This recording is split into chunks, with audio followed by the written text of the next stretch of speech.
ప్రార్థనతోటి మనం దేవుని వాక్యాన్ని ధ్యానిద్దాం. పరిశుద్ధురాత్మక దేవాలయాలను స్తోత్రాలు చెల్లిస్తున్నాను. మీరు మాకు ఇచ్చిన శ్రేష్టమైన సమయం బట్టి వందనాలు. ఈ సమయంలో మీ వాక్యాలను మేము ధ్యానిస్తుండగా పరిశుద్ధాత్మగా మీరు మాతో మాట్లాడండి. మీరు మమ్మల్ని నేర్పించి బోధించి మీరు నడవలసిన మార్గాల్లో మీరు మమ్మల్ని నడిపించుకుని ప్రార్థిస్తున్నాము.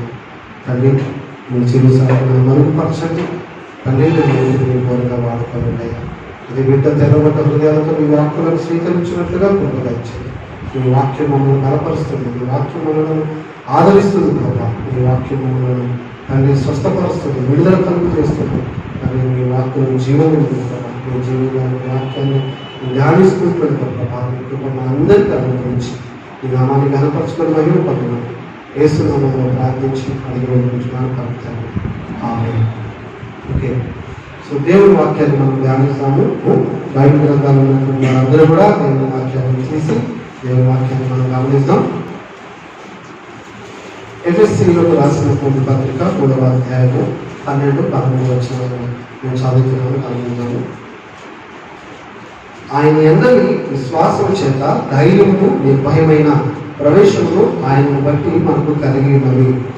కాబట్టి మీ నిమిత్తము నాకు వచ్చిన శ్రమలను చూసి మీరు అధైర్యపడవద్దని వేడుకొనుచున్నాను. ఇది మీకు మహిమకరములై ఉన్నవి. ఆమేన్.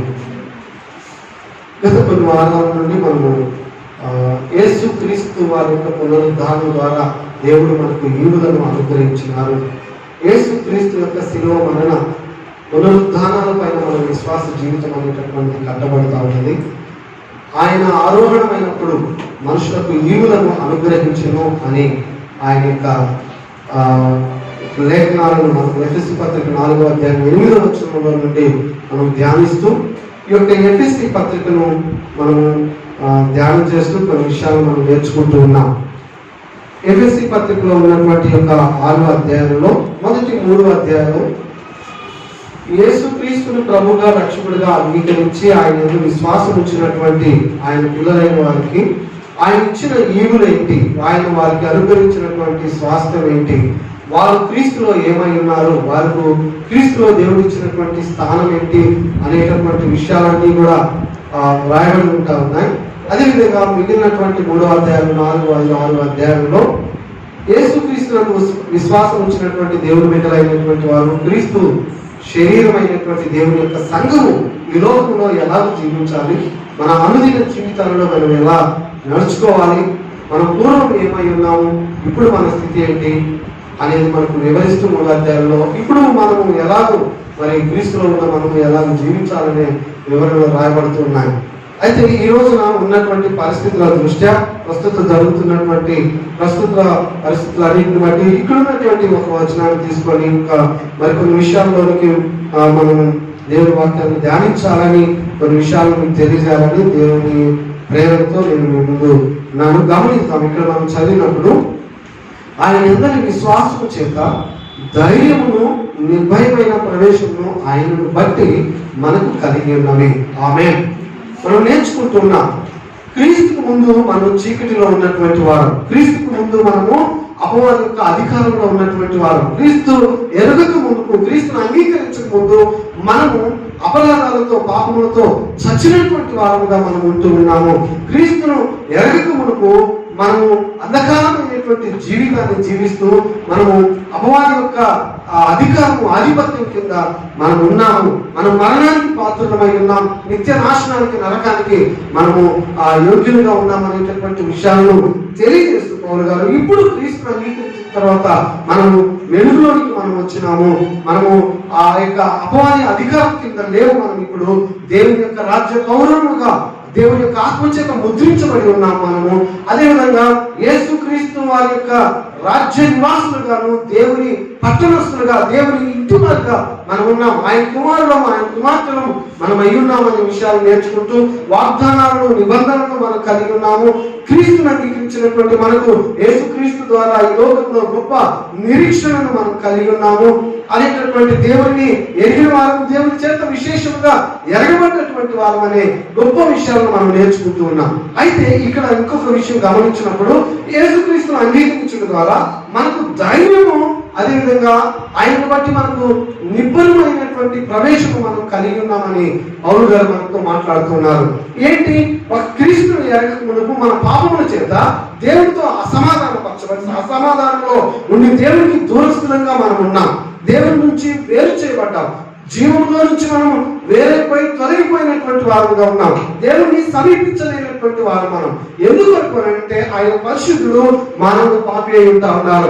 ఈ పాపం నుంచి విడుదల పొంది దేవునితో సమాధానపరచబడి దేవుని రాజ్యం చేరుకున్న కొరకు, దేవుణ్ణి సమీపించిన కొరకు మనుషులు అనేకమైనటువంటి ప్రయత్నాలు చేస్తా ఉన్నారు. కానీ అయితే మనుషులు చేసేటటువంటి క్రియల ద్వారా మనుషులు నీతిమంతుడిగా తీర్చబడలేరు అనేటటువంటి విషయాన్ని తెలియజేస్తూ 7వ వచనం 8వ వచనాలలో 2వ అధ్యాయంలో దేవుడు కృప ద్వారా మనకు రక్షణను అనుగ్రహించినారు. అయితే విశ్వాసం బట్టి మీరు ఆ కృపలోనికి మీరు ప్రవేశించినారు. యేసుక్రీస్తు మానవులను ప్రేమించి ఈ లోకానికి వచ్చి ఆయన యొక్క ఆ రక్తమును కలువరి శిలువలో కాచి శిలువ మరణ పునరుద్ధానముల ద్వారా మానవునికి నిత్య జీవాన్ని అనుగ్రహించినారు. దేవునితో తండ్రి అయిన దేవునితో సమాధానాన్ని ప్రసాదించినారు. అందుకే యేసయ్య నేనే మార్గం, నేనే సత్యం, నేనే జీవమై ఉన్నారని తెలియజేస్తున్నారు. హెబ్రీ పత్రికలో కూడా మనం చదివినప్పుడు 4-5 అధ్యాయంలో రాయబడిన ధైర్యంతో కృపా సింహాసనం యొద్దకు దేవుని యొక్క సన్నిధానానికి చేరుకోనండి, దేవుని సన్నిధికి రండి అని మనకు అక్కడ లేఖనాలు తెలియజేస్తున్నాయి. ప్రియమైన దేవుని బిడ్డలారా, ఒకప్పుడైతే దేవుడితో మనకు సమాధానం లేదు. దేవుడి నుంచి మనం వేరైపోయినటువంటి వారం. కాబట్టి మానవుని యొక్క జీవితంలో భీతి, భయం అనేటటువంటిది ఉన్నది. దేవుని సమీపించలేనటువంటి పరిస్థితి. అయితే ఇప్పుడు యేసుక్రీస్తుని మనం అంగీకరించడం ద్వారా, యేసుక్రీస్తు ద్వారా దేవునితో మనకు సమాధానం అనేటటువంటిది కలిగింది. హల్లెలూయా. అంత మాత్రమే కాదు, దేవుని దగ్గరికి వెళ్ళటం కొరకు మనము భయపడుతూ లేదా మనం దోషారోపణతో వెళ్ళాల్సినటువంటి అవసరం లేదు. యేసుక్రీస్తు రక్తం ద్వారా మన ప్రతి పాపం నుంచి దేవుడు మనల్ని విడిపించి మన మనస్సాక్షిని కూడా ఎంతో శుద్ధిగా చేసి దేవుని దగ్గరకు ఆయన కృపా సింహాసనం యొద్దకు ధైర్యంగా ప్రవేశించేటటువంటి ఆ కృపను మనకు అనుగ్రహించినారు. కాబట్టి ఆయన్ని బట్టి మనకు నిర్భయం, భయం అనేటటువంటిది లేదు, ధైర్యం అనేటటువంటిది ఉన్నది. హల్లెలూయా. మన జీవితంలో ఈ లోకంలో మనం జీవిస్తుండగా ఎన్నో భయాందోళనకరమైనటువంటి పరిస్థితులు మనకు ఎదురవుతుంటాయి. ఎన్నో సమస్యలు, ఎన్నో శ్రమలు, ఎన్నో అసమాధానకరమైనటువంటి పరిస్థితులు. కానీ వీటన్నిటిలో నీవు ధైర్యాన్ని కోల్పోవలసినటువంటి అవసరం లేదు. నీవు నిబ్బరము కలిగి ధైర్యంగా నువ్వు దేవుని సన్నిధిలో, విశ్వాసంలో, నిరీక్షణలో నువ్వు కొనసాగవచ్చు అనేటటువంటి సత్యాన్ని మనకు లేఖనాలు తెలియజేస్తున్నాయి. ప్రియమైనటువంటి దేవుని బిడ్డలారా, యేసుక్రీస్తుని బట్టి మనకు ధైర్యము లభించినది. ఆమేన్. నీవు భయపడవలసినటువంటి అవసరం లేదు. అందుకొరకే దేవుని బిడ్డలతో దేవుడు ఈ యొక్క గ్రంథంలో మాట్లాడుతుండగా అనేక సందర్భాలలో భయపడవద్దు, ధైర్యంగా ఉండండి. ఆయన అనేకమైనటువంటి లేఖనాలు మనతో మాట్లాడుతున్నాయి. మన జీవితంలో ఏ పరిస్థితిని బట్టి, ఏ సమస్యను బట్టి, ఏ శ్రమ, ఏ శోధన, ఏ ఇబ్బంది నిన్ను ఇబ్బంది పెడుతూ నీకు ధైర్యం లేకుండా చేస్తుందో, దేనిని బట్టి నువ్వు భయపడుతున్నావు నాకు తెలియదు, కానీ ధైర్యం కలిగి ఉండమని దేవుని లేఖనాలు మనకు తెలియజేస్తున్నాయి. దేవుని బట్టి మనకు కలిగినటువంటి ఒక గొప్ప యోగ్యత ఏంటి అని అంటే ఆయన మనకి ఇచ్చినటువంటి ఒకటి ఏంటి అంటే ధైర్యం అనేటటువంటిది. యోహాను సువార్త 16వ అధ్యాయం 33వ వచనంలో కూడా నా యందు మీకు సమాధానం కలుగునట్లుగా నేను మీతో ఈ మాటలు చెప్పుచున్నాను. ఈ లోకంలో మీకు శ్రమ కలుగును, అయిన ధైర్యం తెచ్చుకుని నేను లోకాన్ని జయించి ఉన్నాను. యేసుక్రీస్తు వారి స్వయంగా చెప్పినటువంటి మాట. చాలాసార్లు చాలా మంది దేవుని బిడ్డలు అంటుంటారు, దేనిని బట్టి మేము ధైర్యం తెచ్చుకోవాలండి, దేవుని నమ్ముకుంటేనన్నా ఈ బాధలు తొలగిపోతాయేమేమో, ఈ యొక్క శ్రమలు మాకు ఉండవేమో అనేటటువంటి నమ్మకంతో మేము దేవుడిని అంగీకరిస్తే, దేవుడిని అంగీకరించినా కూడా మాకు శ్రమలు తగ్గలేదు, మాకు ఇంకా కష్టాలే, ఇంకా శ్రమలే, ఇంకా బాధలే, మేము దేవుని బట్టి ధైర్యంగా ఉండాలి, దేవుడు మాకు ఏం చేసిన అనే విధానంలో మాట్లాడుతుంటారు. ప్రియమైన దేవుడు బిడ్డారా, దేవుడు ఎక్కడ కూడా నన్ను నమ్ముకుంటే మీకు శ్రమలు ఉండవని చెప్పలేదండి. ఒకవేళ మనుషులు దేవుడిమైనటువంటి వారు కూడా కొందరితో చెప్పినారని తెలియదు, కానీ దేవుని వాక్యం అయితే అంటున్నది, యేసుక్రీస్తు వారి స్వయంగా అంటున్నారు, ఈ లోకంలో మీకు శ్రమ కలుగుతుంది. మనకు శ్రమలు వస్తాయి, మనకు కష్టాలు వస్తాయి, మనకు బాధలు వస్తాయి, మనకు నిందలు వస్తాయి, అవమానాలు వస్తాయి, ఇరుకులు, ఇబ్బందులు నీ జీవితంలో కలుగుతాయి. కలగలని చెప్పట్లేదు, కానీ గొప్ప ఆశీర్వాదకరమైనటువంటి విషయం ఏంటంటే ధైర్యం తెచ్చుకునండి, ఈ పరిస్థితుల్లో నేను మీతో ఉన్నాను. ఆ శ్రమలలోనే నీవు కృంగిపోవు, ఆ శ్రమలో నీవు పతనమైపోవు, నాశనం అయిపోవు. నేను నీకు తోడుగా ఉన్నాను, నేను ఆ పరిస్థితులను జయించినాను, నీకు నేను జయాన్ని అనుగ్రహిస్తానని చెప్పేసి యేసుక్రీస్తు వారు ఇక్కడ మనకు ధైర్యాన్ని కలుగజేస్తున్నారు. బైబిల్ గ్రంథంలో గొప్ప సేవకుడైనటువంటి గొప్ప దైవజనుడైనటువంటి దావీదు మహారాజు మాట్లాడినటువంటి కొన్ని మాటలు మనం గమనిస్తాం. 3వ కీర్తన 1 నుండి కొన్ని వచనాలని నేను చదువుతున్నాను, గమనిస్తాం. యెహోవా నన్ను బాధించువారు ఎంతో విస్తరించి ఉన్నారు, నా మీదికి లేచువారు అనేకులు. దేవుని వలన అతనికి రక్షణ ఏమీ దొరకదని నన్ను గూర్చి చెప్పువారు అనేకులు. యెహోవా నీవే నాకు కేడుగాను, నీవే నాకు అతిశయాస్పదముగాను, నా తల ఎత్తువ వాడవుగాను ఉన్నావు. ఎలుగెత్తి నేను యెహోవాకు మొరపెట్టినప్పుడు ఆయన తన పరిశుద్ధ పర్వతము నుండి నాకు ఉత్తరం ఇచ్చును. నేను గమనిస్తాం కొన్ని విషయాలను. ఈ దావీదు ఆయన అభిషేకించబడినటువంటి రాజు, ఇశ్రాయేలు యూదా ప్రజలకు ఆయన గొప్ప రాజుగా ఉంటూ ఉన్నారు. అభిషేకించబడినటువంటి వారు దేవుని చేత పిలువబడ్డారు, ఎన్నుకోబడ్డారు. ఆయన జీవితంలో ఎన్నో విజయవంతమైనటువంటి ఎన్నో జయ కార్యాలను చూసినట్లుగా మనం చూస్తున్నాం. గొప్ప అజానుభావుడైనటువంటి గొల్యాతుని జయించడం జరిగింది, సింహాన్ని జయించిండు, ఎలుగుబంటిని జయించిండు, ఇంకా ఎన్నో విజయాలు చవిచూడటం జరిగింది. కానీ తన పరిస్థితులు ఎలా ఉన్నాయి అంటే నన్ను బాధించి వారు ఎంతో విస్తరించి ఉన్నారు నా చుట్టూ. ఇక్కడ ఎలా ఉందంటే నా మీదకి లేచి వారు అనేకులుగా ఉంటా ఉన్నారు. తన చుట్టూ కూడా అనేకమైనటువంటి తనను బాధించేటటువంటి వాళ్ళు విస్తరించినట్లుగా మాట ఎలా ఉందంటే తన చుట్టూ కూడా తన సరౌండింగ్ అంతా కూడా తన చుట్టూ అంతా కూడా బాధలు బాధించేటటువంటి వాళ్ళు, శ్రమలు, శోధనలు లాగా సమస్యలు అన్ని కూడా తన చుట్టూ ముట్టినట్లుగా ఉన్నదంట, తనని రౌండప్ చేసినట్టుగా ఉన్నాయి అన్నమాట. ఆ విషయాన్ని తను మాట్లాడుతూ ఉన్నాడు. ఇక్కడ ఉన్నటువంటి పరిస్థితి ఏంటంటే తన సొంత కుమారుడైనటువంటి అంశాలను తను తరగడం జరుగుతుంది, తనతో ఉన్నటువంటి వారు తనకు వ్యతిరేకంగా లేవటం జరుగుతుంది. ఈ విధంగా తన జీవితంలో కొన్ని సమస్యలు గుట్ట వెళుతున్నప్పుడు మాట్లాడుతున్నటువంటి మాట, నా చుట్టూ సమస్యలు, నా చుట్టూ బాధించే వారు విస్తరించి ఉన్నారు, నా చుట్టూ కూడా శ్రమలు, సమస్యలు, ఇబ్బందులు అనేటటువంటి చుట్టుముట్టినట్లుగా నాకున్నాయి ప్రభా. అయితే ఇటువంటి పరిస్థితుల్లో అనేకులు ఇంకా వ్యతిరేకంగా లేస్తూ ఉన్నారు. ఇంకా ప్రజలు ఏమంటున్నారంట, దేవుడి వలన అతనికి రక్షణ ఏమీ దొరకదని నన్ను గురించి చెప్పుచున్నారు. మన జీవితాల్లో కూడా కొన్ని కష్టాలు గుట్ట వెళుతున్నప్పుడు, కొన్ని సమస్యలు గుట్ట వెళుతున్నప్పుడు ఒకటి తర్వాత ఒకటి శ్రమలు, సమస్యలు నిన్ను చుట్టుముట్టినట్లుగా, అనారోగ్యం కావచ్చు, వ్యాధులు, బాధలు అనేటటువంటివి, ఆర్థిక పరమైన ఇబ్బందులు, అప్పులతో ఉండేటువంటి సమస్యలు, కుటుంబాల్లో ఇబ్బందులు అనేటటువంటివి, లేదా ఇతర వ్యక్తులతో అసమాధానం అనేటటువంటి పరిస్థితులు, వ్యతిరేకమైనటువంటి అవమానాలు, నిందలు, ఇలాంటివన్నీ కూడా నిన్ను చుట్టుముట్టిగా ఉన్నట్టుగా రౌండప్ చేసినట్టుగా పరిస్థితులు ఉన్నాయేమో. అయితే దేవుని బిడ్డలు కదా, వాళ్ళకి ఇలా ఎందుకు కలుగుతారని అని మాట్లాడేటటువంటి వారు లేకపోలేరు. దేవుడి చాలా మంది విశ్వాసమైన వారు కూడా ఇలాంటి శ్రమలు, సమస్యలు వచ్చినప్పుడు మాటలతో మన విశ్వాసాన్ని కోల్పోవడం జరుగుతుంది. విశ్వాస జీవితంలో నుంచి అపవాది నిన్ను నన్ను పడత్రోయవలనని మనకు వ్యతిరేకముగా అనేకమైనటువంటి విషయాలను తీసుకురావడం జరుగుతుంది. దేవుని నుంచి, ఆయన వాగ్దానాల నుంచి నిన్ను వేరు చేయాలి, నిన్ను పతనం చేయాలి అని వాక్యం ఉంటుంది. గర్జించు సింహం వలె ఎవరు మిగుదునని అపవాది తిరుగులాడుతూ ఉన్నాడంట. మన విశ్వాసాన్ని కోల్పోయే వారుగా ఉండకూడదు, మన విశ్వాసంలో స్థిరంగా ఉండాలి, నిరీక్షణ కోల్పోకూడదు. దేవుని వాగ్దానాల పైన మన నమ్మకాన్ని, మన విశ్వాసాన్ని మనం కలిగి ఉండాలి. మన విశ్వాసాన్ని మనం కాపాడుకోవాలి. ఆమేన్. ఇక్కడ దావీదు మహారాజు అంటున్నారు, ఇటువంటి పరిస్థితులు ఆయన చుట్టుముట్టినాయి అంట. నిన్ను కూడా ఇలాంటి బాధలు, సమస్యలు, శ్రమలు, ఇబ్బందులు, వ్యాధులు, అప్పులు, ఆర్థిక సమస్యలు, ఈ కరోనా అనేటటువంటి యొక్క భయాందోళనకరమైన పరిస్థితులు నిన్ను చుట్టుముట్టి ఉన్నప్పుడు నీవు దేవుడు కూడా ఏం చేస్తున్నాడండి, అన్ని జరుగుతూ ఉంటే మాకేం దేవుడు చేసిండు, మాకేం మేలు చేసిండు, మమ్మల్ని దేవుడు ఏం కాపాడుతూ ఉండడు, ఇదంతా మాకెందుకు జరుగుతూ ఉన్నాయి, దేవుడిని నమ్మితే ఏం నమ్మే అని చాలా మంది అవిశ్వాసంతో కూడినటువంటి మాటలు మాట్లాడుతూ ఉంటారు. చాలాసార్లు నీవు కూడా అలాగా మాట్లాడేటటువంటి పరిస్థితులు మీ జీవితంలోకి ఎదురైనవు. కానీ గమనించండి, మనం దేవుని పైన మనం విశ్వాసాన్ని మనం ఉంచాలి. ఆయన మనకు ఆధారంగా చేసుకోవాలి. ఆయన మనము ఆశ్రయించాలి. ఆయన వాగ్దానాలు, ఆయన వాక్యము మనకు ధైర్యాన్ని, విశ్వాసాన్ని కలుగజేస్తున్నాయి. ఇక్కడ దావీదు మహారాజు ఏమంటున్నారంటే, నేను ఎలుగెత్తి యెహోవాకు మొరపెట్టాను. హల్లెలూయా.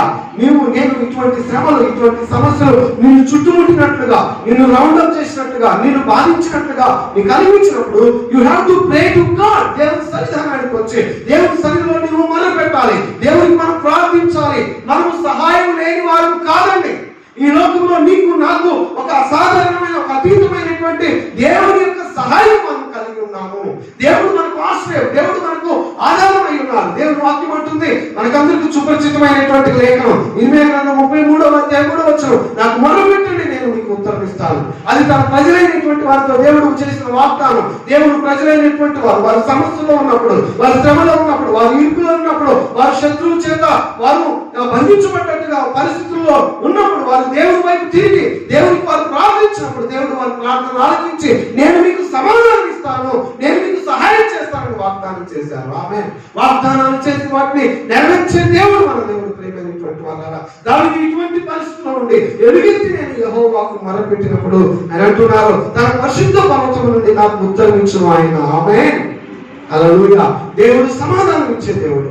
దేవుని బిడ్డలారా, ఉదయకాల సమయంలో ఏ పరిస్థితి నిన్ను భయపెడుతుందో, అన్ని చుట్టూ నిన్ను బంధించినట్లుగా, నిన్ను మధ్యలో కట్టడి చేసినట్లుగా పరిస్థితులు అన్ని కూడా నీ చుట్టుముట్టి ఉన్నాయేమో, నువ్వు భయపడవలసినటువంటి అవసరం లేదు. హల్లెలూయా.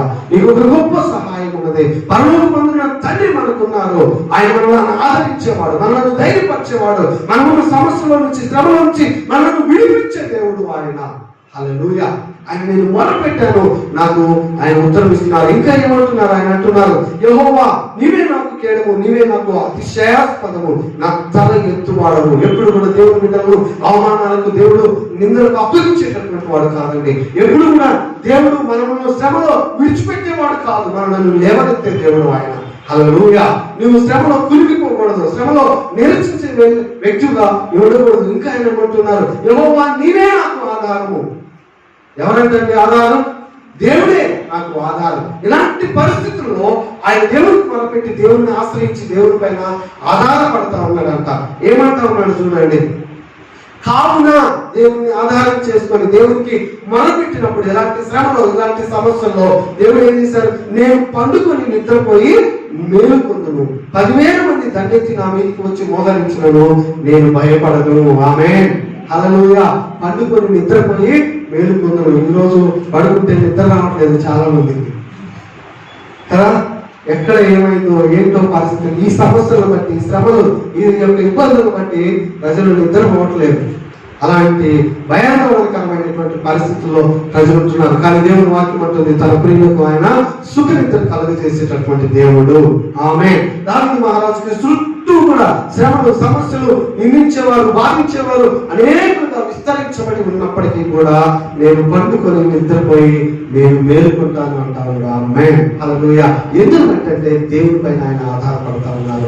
దేవుని ప్రార్థన ద్వారా ఆయన ఆశ్రయించింది కాబట్టి దేవుడు ఆయనను తల పైకెత్తుతా ఉన్నారంట. దేవుడు ఆయనకు కేడముగా ఉంటున్నారు. ఆయన ఉన్న శ్రమలు, సమస్యలన్నిటి నుంచి దేవుడు ఆయనను విడిపిస్తూ ఉన్నారు. ఇంకా అంటూ ఉన్నారు, రక్షణ యెహోవాది, నీ ప్రజలకి నీ ఆశీర్వాదం వచ్చును గాక. దేవుడు తన ప్రజలను ఆశీర్వదించే దేవుడు. దేవుడు తన ప్రజలకు రక్షణను, విమోచనను, విడుదలను కలుగజేసేటటువంటి వాడు.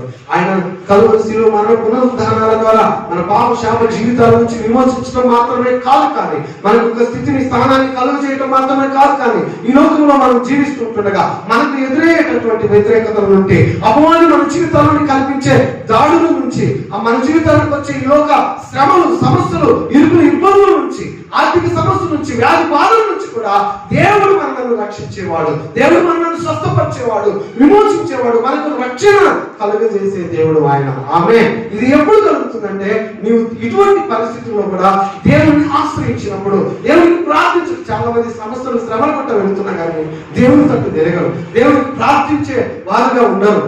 దేవుని ఆశ్రయించి, దేవునికి విధేయత కలిగి, దేవుని మీద ఆధారపడటం నేర్చుకోని ఇటువంటి పరిస్థితుల్లో కూడా వ్యతిరేకంగా, మూర్ఖంగా దేవుని ఇంకా నిందిస్తూ, పరిస్థితులను నిందిస్తూ వెళుతుంటారు. అది కాదు మనం చేయవలసింది. ఇలా నీ చుట్టూ పరిస్థితులు, శ్రమలు, సమస్యలు విస్తరించబడి నువ్వు బంధించబడినట్టుగా ఉన్నప్పుడు దేవుని ఆశ్రయించాలి, దేవునికి ప్రార్థించాలి, దేవుడిని ఆధారంగా చేసుకొని దేవుని వాక్యం ద్వారా మనం బలపరచుకోవాలి.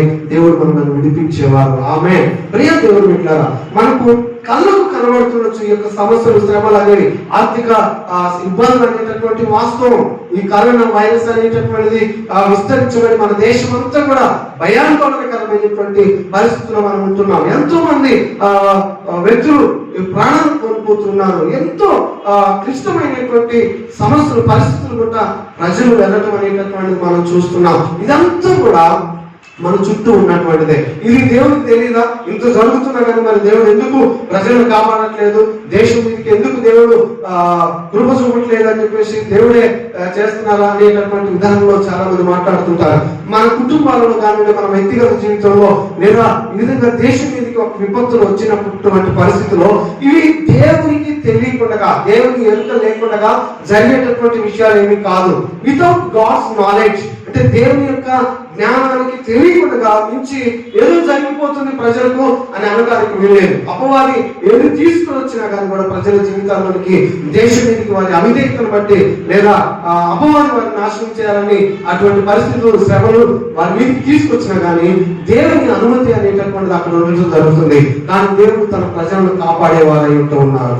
ఆమేన్. దేవుడు తన ప్రజలకు తన భద్రతను ఇస్తారు, తన క్షేమాన్ని ఇవ్వటం అనేటటువంటి జరుగుతుంది. బైబిల్ గ్రంథం అంతట్లో కూడా ఈ విషయాలు మనం చూడగలం. ఇటువంటి పరిస్థితులన్నీ శత్రువు నీ మీదకి దాడి చేసి నిన్ను నీ చుట్టూ సమస్యల ద్వారా, శ్రమల ద్వారా, ఈ యొక్క పరిస్థితుల ద్వారా నిన్ను చుట్టుకున్నట్లుగా నీకు అనిపిస్తుండొచ్చు. కానీ కంటికి కనబడినటువంటి దేవుని యొక్క గొప్ప రక్షణ, దేవుని యొక్క గొప్ప భద్రత అనేటటువంటిది మన మీద ఉన్నదండి. ఆమె బైబిల్ గ్రంథంలో మనం గమనించినప్పుడు 2వ రాజుల గ్రంథం 6వ అధ్యాయము 8వ వచనం నుండి నేను చదువుతున్నాను. కొన్ని వచనాలు జాగ్రత్తగా గమనిస్తాం. సిరియా రాజు ఇశ్రాయేలుతో యుద్ధం చేయవలనని కోరి తన సేవకులతో ఆలోచన చేసి ఫలాని స్థలమందు మన దండుపేట ఉంచుదమని చెప్పాడు.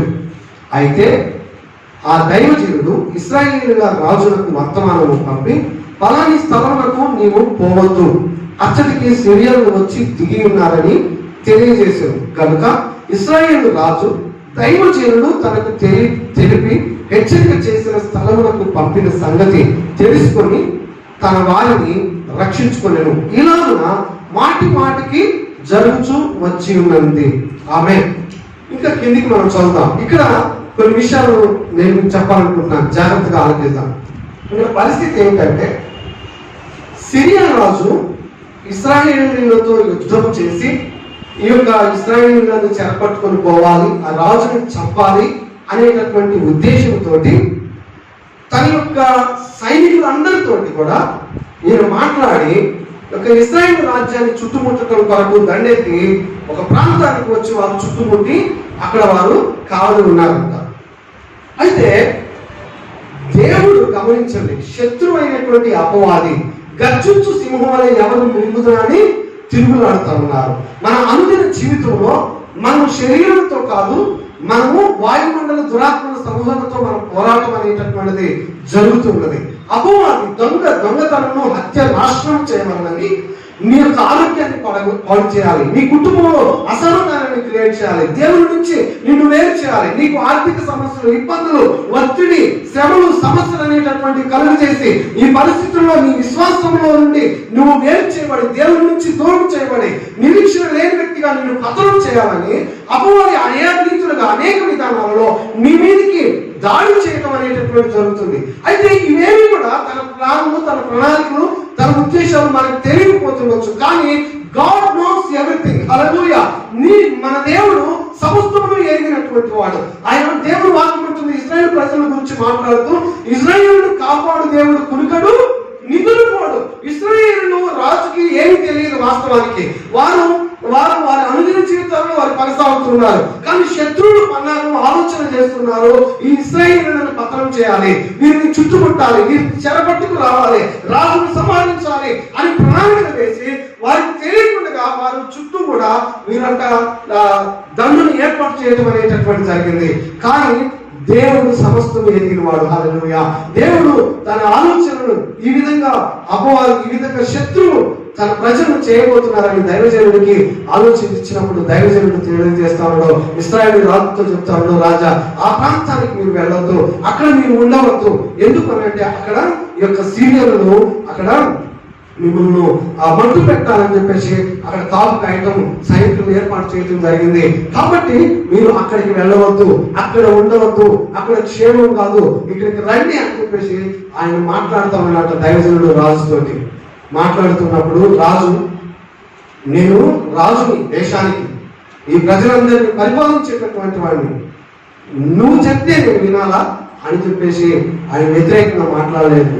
Is the man of God. ఈయన దైవజనుడు, దేవుని మాట తెలియజేస్తా ఉన్నాడు, దేవుడు ఈయన ద్వారా నాతో నా ప్రజలతో మాట్లాడుతున్నారు అని చెప్పేసి ఆయన తన ప్రజలను కాపాడుకుంటూ దైవజనుడి ద్వారా దేవుడు ఇచ్చినటువంటి హెచ్చరికల ప్రకారంగా తను తాను మార్చుకుంటూ ఆయన ఉండవలసిన స్థానంలో ఉండకుండా వేరే దగ్గరికి వెళ్ళడం ద్వారా దేవుడు అంతా వారిని కాపాడుతూ ఉన్నారు. ఆమె ఒక్కసారి కాదుగా మాటి మాటికి జరుగుతుందంట.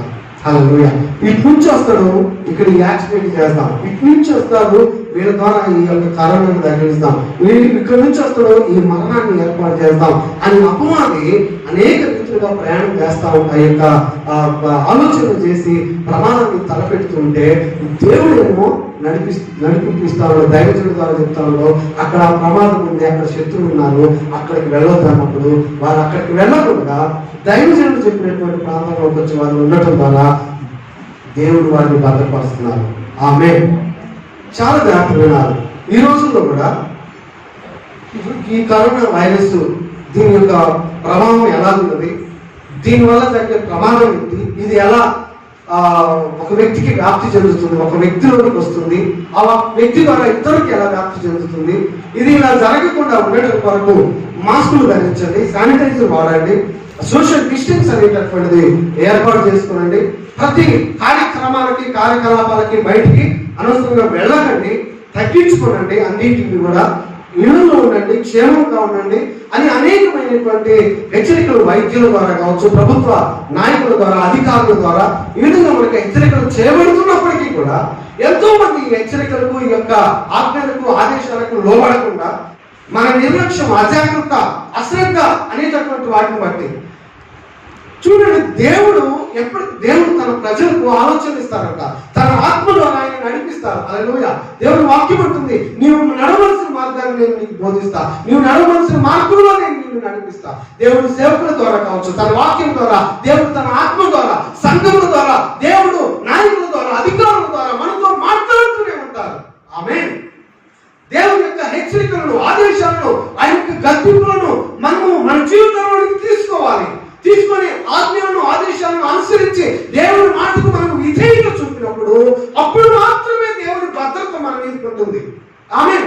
ఒకవేళ దైవజనుడు ఈ విధంగా ఇశ్రాయేలు రాజుకి, రాజా అక్కడికి వెళ్ళవద్దు, సిరియన్లు మన యొక్క రాజ్యాన్ని చుట్టుముట్టినారు, అక్కడ ప్రమాదము, అక్కడ ప్రాణాపాయ పరిస్థితి ఉన్నది అని చెప్పినప్పటికీ కూడా ఆ మాట విని కూడా దాన్ని పట్టించుకోకుండా ఒకవేళ అక్కడికి వెళ్ళినట్లయితే దేవుడు ప్రొటెక్ట్ చేస్తారా అండి? చేయడం.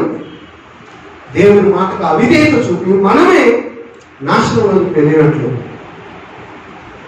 ఒక సందర్భంలో పెద్ద తుఫాన్ అనేటటువంటిది అనేక రోజులుగా ఉంటూ భయంకరమైనటువంటి వరద ప్రవాహం అనేటటువంటిది వస్తా ఉన్నాయి, అనేక ప్రాంతాలు మునిగిపోతా ఉన్నాయి. దేవుడిని నమ్మినటువంటి ఒక వ్యక్తి పై నుంచి అకస్మాత్తుగా ప్రమాదం రాని వచ్చిందంట. అన్నప్పుడు తనతో ఉన్న వాళ్ళందరూ కూడా ఇక మరి కొద్ది సమయంలో, ఒక గంటలో, ఒక అరగంటలో ఈ విధంగా మనం ఉన్నటువంటి ఈ ప్రాంతం కూడా మునిగిపోతా ఉన్నది, ఇక్కడ భయంకరమైన ప్రమాదం రాబోతా ఉన్నది, ఇక్కడ ఉంటే ప్రాణానికి ప్రమాదం, చనిపోవటం ఖాయం, కాబట్టి ఇక్కడ నుంచి వేరే ప్రాంతాలకు వెళ్ళమని హెచ్చరికలు చేసినప్పుడు తనతో ఉన్నటువంటి వాళ్ళందరూ కూడా మరి వెళదాం, ప్రభుత్వం వారు మనకి ఇలా ఆదేశించినారు, ఇక్కడే ఉంటే మనకి ప్రమాదం ఉన్నదంట అని చెప్పేసి వాళ్ళు వెళుతూ ఉన్నప్పుడు నువ్వు కూడా వెళదామంటే, లేదు, నేను దేవుని నమ్మినా, నేను దేవుని ఆధారపడుతున్న దేవుడు నన్ను కాపాడటం జరుగుతుంది, కాపాడుతున్న దేవుడే వచ్చి నన్ను భద్రపరుస్తున్నాడు, నేను నిన్ను కాపాడుతున్నాను దేవుడు అని చెప్పి అట్లానే ఉన్నాడంట. వాళ్ళు వెళ్ళిన తర్వాత భయంకరమైనటువంటి వరద ప్రవాహం పై నుండి రావడం జరిగింది. అయితే నేను ఎత్తైన ప్లేస్కి వెళ్ళి ఆ బిల్డింగ్ మీద నిలబడ్డాడంట. బిల్డింగ్ మీద నిలబడితే అంతా కూడా వచ్చి ఊరంతా కూడా అంతా కూడా కొట్టకపోయింది. ఆ ఒక్కడ వ్యక్తి ఆ విధంగా ఉంటారు. చాలా మంది ఇంకా కొందరు తెలియక ప్రమాదంలో ఉన్నటువంటి వారిని పడవల్లో వీటంతట్లో కూడా వాళ్ళు రెస్క్యూ టీం వచ్చి కాపాడుతూ ప్రొటెక్ట్ చేస్తున్నారు. అయితే ఇంకొక పడవలో వచ్చినారట కొంత టీం వచ్చి కిందికి వచ్చేసాయి అని చెప్పేసి, మేము పడవలో సురక్షిత ప్రాంతానికి తీసుకెళ్తాం, నీ కొరకే మేము వచ్చాం, నిన్ను కాపాడటానికే మేము వచ్చాం, వచ్చే అని చెప్పేసి వాళ్ళు ఆహ్వానిస్తా ఉంటే, లేదు లేదు మీరు వెళ్ళిపోండి, దేవుడు వస్తున్నాడు, దేవుడు నన్ను కాపాడుతాడు, దేవుడు వస్తున్నాడు, నన్ను కాపాడుతాడు అంటారు. వాళ్ళు చాలాసేపు కలిసి ఇంకా ప్రవాహం విస్తృతంగా రావడానికి బట్టి ఇక్కడ ఉంటే వాళ్ళు కూడా ప్రమాదానికి లోనైపోతారని చెప్పేసి చాలాసేపు అతను బతలాడి వాళ్ళు వెళ్ళిపోవడం జరిగింది. ఆ తర్వాత అతన్ని కాపాడాలనే ఉద్దేశంతో పాపం అక్కడ ఉన్నటువంటి అధికారులు పైనుండి హెలికాప్టర్ని పంపించి హెలికాప్టర్ ద్వారా అతను కాపాడుతూ వరకు అతను సమీపంగా తీసుకొచ్చేసి తాడు వేసి అతను రెస్క్యూ టీమ్ పైకి వచ్చేసి దీన్ని పట్టుకొని ఇక్కడ నుంచి నువ్వు ప్రాణాన్ని కాపాడటం వరకే మేము ఇక్కడికి వచ్చినాం, నీ కొరకే ఇక్కడికి వచ్చినాం అంటే అవసరం లేదు, నాకు మీరు వెళ్ళిపోండి, దేవుడు నన్ను కాపాడుతానని చెప్పేసి అంటారు. వాళ్ళు చెప్పి ఆ తర్వాత వాళ్ళు కూడా వెళ్ళిపోయినారు. ఇంకా ఆయన దాంట్లో మునిగిపోయి చనిపోయింది. దేవుడిని అంటాను, దేవా కాపాడతానంటూ నువ్వు ఎక్కడ కాపాడేవా కుమారుడా, నేను మొదట్లోనే నీకు హెచ్చరిక చేశాను, ఈ ప్రాంతంలో ప్రమాదం రాబోతుంది, ఇక్కడ నుంచి నువ్వు వెళ్ళిపోమని. ఆ తర్వాత నీ స్నేహితులు కూడా నువ్వు ద్వారా కూడా అనేక సార్లు నేను మాట్లాడాను, నువ్వు నా మాట వినలేదు. ఆ తర్వాత ఆ పడవ ద్వారా కూడా రెస్క్యూ పంపి నిన్ను కాపాడుతాను, దీంట్లోకి వచ్చే ఎక్కే నేను కాపాడుతాను రమ్మని వారి ద్వారా నేను కాపాడుతూ పంపించాను. అక్కడ కూడా నేను నా మాట వినలేదు.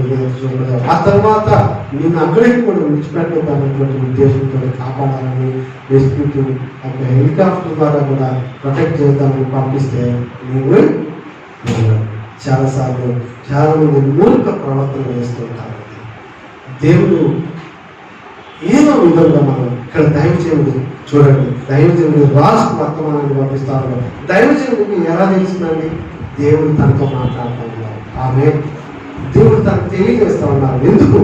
దేవుడు తన ప్రజలు ప్రేమిస్తా ఉన్నారు, తన రాజును ప్రేమిస్తా ఉన్నారు. హల్లెలూయా. నిన్ను నన్ను మనల్ని దేవుడు ప్రేమిస్తా ఉన్నారు.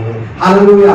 ఏ ప్రమాదానికి దేవుడు నిన్ను అప్పగించేవాడు కాదు, ఏ నష్టానికి కష్టాలకు నిన్ను అప్పగించేవాడు కాదు. నీ చుట్టూ ప్రమాదం ఉండొచ్చు, కానీ దేవుడు నిన్ను కాపాడే కొరకు, నిన్ను భద్రపరచడం కొరకు ఆయన ఒక గొప్ప ప్రణాళిక కలిగి ఉన్నారు.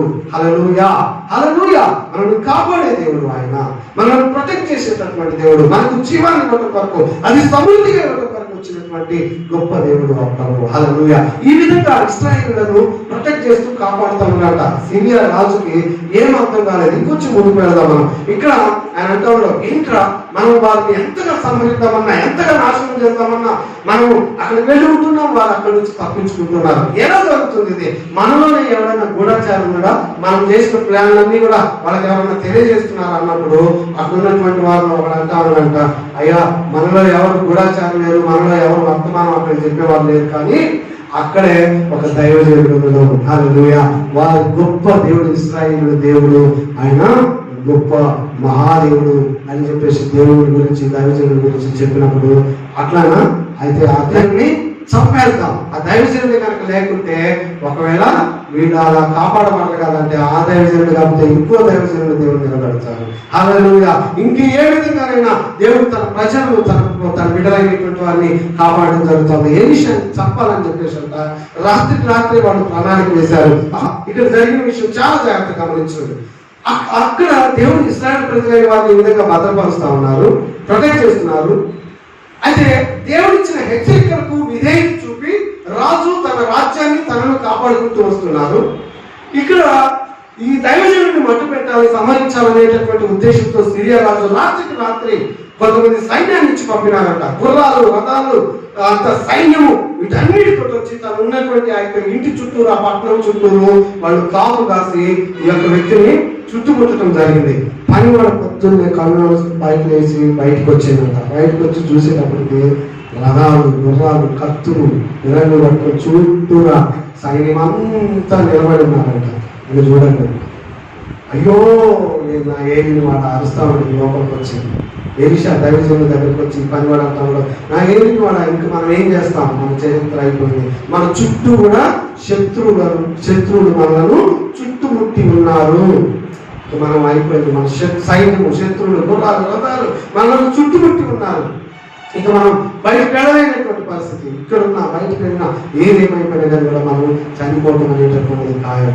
గమనించండి, నీ కుటుంబంలో నీ వ్యక్తిగత జీవితంలో కూడా శత్రువు ఆ విధంగా నిన్ను చుట్టుముట్టినట్టుగా దావీదు మహారాజు అంటా ఉన్నారు, నా చుట్టూరా కూడా సమస్యలు అనేటటువంటివి శత్రువులు అనేటటువంటి వారు విస్తరించి ఉన్నారు, నన్ను సరళం చేసినట్టుగా నా పరిస్థితి ఉంది. ఇక్కడ ఎలీషా కూడా వాళ్ళు శత్రువుని సరళం చేయడం జరిగింది. నీ జీవితంలో ఆర్థిక ఇబ్బందులు, అప్పులు, అనారోగ్యాలు, వ్యాధులు, ఈ యొక్క వివాహ సమస్యలు, భార్యాభర్తల సమస్యలు, ఆర్థిక ఇబ్బందులు, ఇవన్నీ కూడా ఇట్లా చుట్టుముట్టినట్టుగా శత్రువు నేను దాడి చేయటం వరకు తప్పించుకుని వెళ్ళలేని విధానంలో పరిస్థితులు చుట్టుముట్టే ఉన్నాయేమో, భయపడవద్దు. హల్లెలూయా. ఇంత పరిస్థితి జరిగినా ఎలాగో భయపడదు, ఆ వ్యక్తి అంతగానో భయపడతా ఉండడం, కానీ ఎలీషా భయపడట్లేదు. ఏంటి, దేవుడు తనకి ధైర్యాన్ని ఇచ్చినారు. ఆమె ఏమంటాడు, బయటకు చూసినప్పుడు మన కంటికి కనబడేటటువంటి విధానంలో ఈ పరిస్థితులన్నీ కూడా నేను చుట్టుముట్టి ఉన్నాయి. అయితే నీ కంటికి కనబడినటువంటి విధానంలో దేవుని యొక్క గాడ్స్ డివైన్ ప్రొటెక్షన్ అనేటటువంటిది నీ జీవితంలోనికి ఉన్నది. హల్లెలూయా. అదే విషయాన్ని ఇక్కడ దైవజనుడు చెప్తాడు. దైవజనుడు మాత్రం కూల్గా కాలుగా ఉంటా ఉన్నాడు. ఆయన బయటకు వచ్చేసి అంటా ఉండడు, అయ్యో ఈ విధంగా మాట్లాడినప్పుడు 16వ వచనం, అతడు భయపడవద్దు, మన పక్షమున ఉన్నవారు వారికంటే అధికులై ఉన్నారని చెప్పి యెహోవా వీడు చూసినట్లు దయచేసి వీని కళ్ళను తెరవమని ఎలీషా ప్రార్థన చేయగా యెహోవా ఆ పనివాని కళ్ళను తెరవజేశాను కనుక వాడు ఎలీషా చుట్టూను పర్వతము, అగ్ని, గుర్రముల చేత, రథముల చేతను నిండి ఉండటం చూశాను. హల్లెలూయా, హల్లెలూయా. ప్రేమైనటువంటి వాళ్ళ ఈ మాట చాలా జాగ్రత్తగా మనం వినాలి. ఇది ఎంతో మనకు ధైర్యాన్ని కలుగజేసేటటువంటి మాట. గమనించండి, మన చుట్టూ శత్రువు మనల్ని నశింప చేయాలని, మనల్ని పతనం చేయాలని, మనల్ని నాశనం చేయాలని, విశ్వాస జీవితం నుంచి పతనం చేయాలని, నిన్ను ఒకరి తర్వాత ఒకటి విధానంలో శత్రువు నీ చుట్టూ కమ్మినట్టుగా, సమస్యలతో శ్రమలతో చుట్టుముట్టినట్టుగా ఉన్నదేమో. అయితే నీ కంటికి కనబడినటువంటి దేవుని యొక్క గొప్ప భద్రత, దేవుని యొక్క గొప్ప క్షేమము, దేవుని యొక్క గొప్ప డివైన్ ప్రొటెక్షన్ అనేటటువంటిది నీ జీవితంలో నీకున్నది. హల్లెలూయా. దేవుని యొక్క దూతలు, దేవుని యొక్క అగ్ని, దేవుని యొక్క రథములు, దేవుని యొక్క పర్వతం, ఇవన్నీ కూడా వారి చుట్టూ ఉంటా. హల్లెలూయా. దేవుని బిడ్డలైనటువంటి వారికి వారి చుట్టూ కూడా దేవుని కాపుదల ఉంటుందండి, దేవుని దూతల కాపుదల ఉంటుంది. యేసు రక్త ప్రోక్షణ మన మీద ఉంటా ఉన్నది. ఆమేన్. దేవుని యొక్క హస్తము మన మీద ఉంటా ఉన్నది. ఆయన మన ముందు, మన కుడి వైపున, మన ఎడవైపున, మన వెనుక, మన చుట్టూ దేవుడు ఆవరించి ఉన్నాడని దేవుని లేఖనాలు తెలియజేస్తున్నాయి. హల్లెలూయా. నీ చుట్టూ కరోనా అనేటటువంటిది, నీ చుట్టూ ఇతరమైన వ్యాధులు, నీ చుట్టూ అనారోగ్యాలు, అప్పులు, ఆర్థిక సమస్యలు, కుటుంబ కలహాలు, అనేకమైన శ్రమలు, సమస్యలు చుట్టుముట్టి ఉన్నాయేమో. అయితే దేవునికి స్తోత్రం. దేవుడు చెప్తున్నాడు, ధైర్యంగా ఉండవు. నీ కంటికి కనబడినటువంటి గొప్ప భద్రత, గొప్ప దేవుని సన్నిధి అనేటటువంటిది, దేవుని దూతలు అనేటటువంటి వారు, దేవుని రక్త కోటరి మీద కాపుదల మీకు ఉన్నది. హల్లెలూయా. ఈ లోకంలో మనం సహాయం లేని వారము, నిస్సహాయం అయినటువంటి వారము కానే కాదండి. దేవుని యొక్క సహాయం మనకున్నది. ఆమేన్. కాబట్టి ప్రతి సమస్యకు, ప్రతి శ్రమకు భయపడే వ్యక్తిగా నీవు ఉండకూడదు. ఈ రోజున సహోదరుడు చెప్తున్నారు, తను కూడా ఒక దగ్గర వర్క్ జాబ్ చేస్తుంటారంటారు. సో ఆ జాబ్ చేస్తున్నటువంటి ఆ యొక్క స్థలంలో వాళ్ళతో కలిసి దగ్గరగా ఉండి గంటల సమయం, పగలు రాత్రి కలిసి చేసినారంట. తెల్లారి వారికి వారి యొక్క అధికారంతో పాటు దాదాపు 6 కరోనా పాజిటివ్ వచ్చిందంట. చుట్టూరా 24 గంటలు పని చేస్తున్నారంట, పగలు రాత్రి చేసినారంట. అసలు ఏంటో అనుకున్నాను, నేను కూడా టెస్ట్ చేయించుకున్నాను, నెగిటివ్. హల్లెలూయా. దేవుని గొప్ప భద్రత తన పిల్లలపై ఉంటుంది. ఇదే మనం నడిచేవాళ్ళు ఉండాలి. హల్లెలూయా. దేవుని హెచ్చరికలకు లోబడాలి, దేవుని గద్దింపులకు మనం విసిగకూడదు. దేవుని వాక్యానికి మనం విధేయతలో జీవిస్తూ ఉన్నప్పుడు దేవుడు తన ప్రజలను కాపాడడం జరుగుతుంది. దేవుడు మనల్ని హెచ్చరిక చేస్తారు, భద్రపరచాలి, కాపాడాలి, ప్రొటెక్ట్ చేయాలి.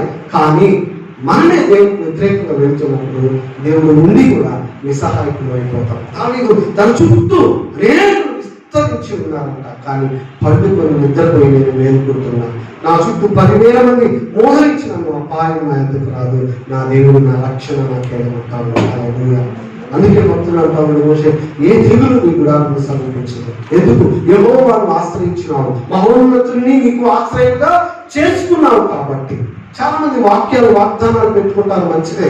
కానీ ఆ వాగ్దానంలో ఉన్న కండిషన్ ప్రకారంగా మనం జీవిస్తామా? దేవుడే మనకు సమాధానం, దేవుడే మనకు విడుదల కలుగజేసేవాడు, దేవుడే అన్నిటి నుంచి విడిపిస్తాడు. కానీ ఆయన చెప్పినట్టుగా విన్నప్పుడు దేవుడు విడిపిస్తాడు. ఆమేన్. ఇశ్రాయేలు రాజుతో ముందుగా చెప్తున్నారు, అక్కడికి వెళ్ళొద్దు, అక్కడ ప్రమాదం ఉంది. ఆమేన్. అక్కడ శత్రువు చుట్టుముట్టారు, అక్కడికి వెళ్ళొద్దు అన్నప్పుడు రాజు కదా, ఈయన మాట నేను ఎందుకు వినాలి, ఆయన ఒకరు చెప్తే నేను ఎందుకు వినాలి, నాకు వచ్చినట్టుగా నేను చేస్తానని ఆయన వెళితే తనతో పాటుగా తన యొక్క కుటుంబం, తన రాజ్యం అంతా నాశనం. ఈ రోజున కూడా అదే పరిస్థితి జరుగుతాను. ప్రియ సహోదరుల సహోదరు, దేవుని యొక్క వాక్యానికి విధేయతలు జీవించు. ఆమేన్. దేవుడు నడిపించేవాడు, దేవుడు నేను ప్రేమిస్తూ ఉన్నారు. అసాధారణమైనటువంటి కంటికి కనబడని దేవుని యొక్క గొప్ప కృప మనకున్నది. ఆమేన్. దేవుడు తన ప్రజలను తన కృపతో ఆవరించి ఉన్నారంట, తన సన్నిధితో ఉంటున్నారు. దేవుని రక్త ప్రోక్షణ కింద మనం ఉంటున్నాం. అందుకొరకే అదే మన ధైర్యం, ఆయనే మన ఆధారం. అయితే దేవుడిని ఆధారం అంటున్నప్పుడు ఆయన మాటకు కూడా విధేయత కలిగి జీవించినప్పుడు మాత్రమే ఆయన యొక్క ఆశీర్వాదాన్ని, ఆయన వాగ్దానాలను మనం అనుభవించడం అనేటటువంటిది జరుగుతుంది. హల్లెలూయా. కాబట్టి ప్రేమైనటువంటి దేవుని బిడ్డలారా, ప్రస్తుతం జరుగుతున్నటువంటి పరిస్థితులను బట్టి కృంగిపోవలసినటువంటి అవసరం లేదు. శ్రమలు, సమస్యలు మన జీవితాలకు వచ్చినప్పుడు ఈ రోజున ఎంతో మంది విశ్వాసంలో నుంచి తొలగిపోతున్నారే. మనం విశ్వాసంలో స్థిరంగా ఉండాలి. నిరీక్షణ కలిగినటువంటి ప్రజలు మనం. దేవుని వాక్యం ద్వారా దేవుని ఆత్మ మనకు నిరీక్షణ అనేటటువంటిది ఉన్నది. మనం విశ్వాసంలో శరీరంగా ఉండకూడదు. ఏది ఏమైనా కానీ కూడా ప్రభు వైపు చూస్తున్నాము. మన యొక్క విశ్వాసములకు కర్తయ్య దాన్ని కొనసాగించు వాడైన యేసు వైపు చూస్తూ మన యొక్క బరువులో మనం ముందుకి కొనసాగాలి. నీలో ఉన్నవాడు లోకంలో వారికంటే గొప్పవాడు. ఏలిషా అంటా ఉన్నారు, పక్షులు ఉన్న వారు వారికంటే అది. హల్లెలూయా, హల్లెలూయా. అరోనా కంటే యేసు రక్తము శక్తి కలిగినటువంటిది. మన చుట్టూ ఉన్నటువంటి సమస్యల కంటే, నీ చుట్టూ ఉన్న పరిస్థితుల కంటే నీ దేవుడు సర్వశక్తి కలిగినటువంటి దేవుడు. ఆయన ఆశ్రయించు, ఆయన హత్తుకొని జీవించు, ఆయన వాక్యానికి విధేయత కలిగి జీవించు. అప్పుడే దేవుడు భద్రతను అనుభవిస్తాను. దేవుడు మన ఉద్దేశం కొరకు ఎన్నుకున్నారు. ఒక ప్రణాళిక చొప్పున నేను మనమున్నాం. ఆమేన్. అది మన జీవితం ద్వారా మనలో నెరవేర్చబడేంత వరకు కూడా ఏది అన్నది కూడా నీకు ఎలాంటి అపాయాలు కలుగజేయదు. ఆమేన్. ఎన్నో రీతులు అపవాదం దండేస్తూ వస్తారు, కానీ దేవుడు అద్భుత రీతిలో ఎన్నో రీతులు అపవాదం దండేస్తూ వస్తారు, కానీ దేవుడు అద్భుత రీతిలో మనల్ని కాపాడుతారు. కానీ ఈ మార్గంలో ఏది వచ్చినా కానీ నేను ఆపలేదు. ఆమేన్. ఎందుకంటే దేవుడు మన పక్షంలో ఉన్నది ఎవడు వీలుగా కూడా దేవుని ఆశ్రయించి దేవుని యొక్క నీడలో హస్తంలో మనము క్షేమంగా విశ్వాసంలో మనం కొనసాగుతాం. దేవుని మాటలు దీవించుగాక.